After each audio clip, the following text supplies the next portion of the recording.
జంగారెడ్డిగూడెం పట్టణంలోని చందన brothers shopping మాల్లో శుక్రవారం మెడికల్ క్యాంపును నిర్వహించారు.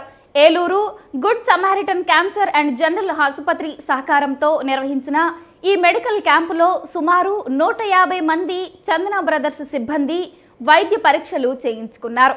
ఈ సందర్భంగా చందన బ్రదర్స్ మేనేజర్ బ్రహ్మం, ఆసుపత్రి పిఆర్ఓ వినీళ్లు మాట్లాడుతూ సిబ్బందికి ఉచితంగా వైద్య పరీక్షలు చేసి అవసరమైన వరకు ఉచితంగా మందులు అందించడంతో పాటుగా క్యాన్సర్ పై అవగాహన కూడా కల్పించామని తెలిపారు.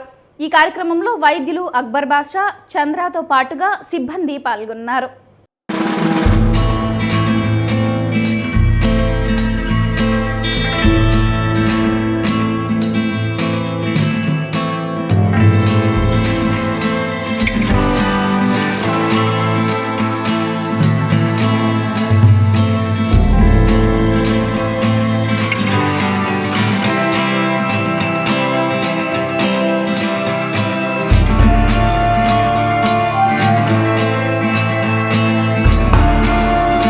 చందన జంగారెడ్డిగూడెంలో ఏలూరు వారి గుడ్ సమారిటన్ క్యాన్సర్ హాస్పిటల్ వారు ఫ్రీగా మెడికల్ క్యాంప్ ఏర్పాటు జరిగింది. మా స్టాఫ్ అందరికీ కూడా సుమారు 150 మందికి ఫ్రీగా మా మెడిసిన్స్ అన్ని కూడా టాబ్లెట్లు అన్ని ఉచితంగా ఇచ్చారు. ఈ సర్వీస్ మరింత బాగుండాలని అందరూ కూడా కోఆపరేట్ చేయాలని మనస్ఫూర్తిగా కోరుకుంటున్నాం. అందరికీ నమస్కారం అండి. ఈరోజు Jangareddygudem Chandana brothers shopping mall నందు good Samaritan cancer and general hospital Vangayagudem Eluru వారు ఉచిత మెడికల్ క్యాంప్ నిర్వహించి స్టాఫ్ అందరికీ ఉచిత వైద్య పరీక్షలు నిర్వహించి ఉచితంగా మందులు అందజేసి మరియు క్యాన్సర్ పై అవగాహన కలిగించినారు. అవకాశాన్ని మాకు ఇచ్చిన మేనేజర్ గారికి మా కృతజ్ఞతలు. చందన బ్రదర్స్ లాంటి పెద్ద సంస్థ వాళ్ళ స్టాఫ్ గురించి మెడికల్గా చాలా కేర్ తీసుకొని మమ్మల్ని సంప్రదించి వాళ్ళ స్టాఫ్ అందరికీ వైద్య పరీక్షలు నిర్వహించి స్టాఫ్ అందరి కోసం కేర్ తీసుకున్నందుకు ఈ సంస్థకు కూడా కృతజ్ఞతలండి.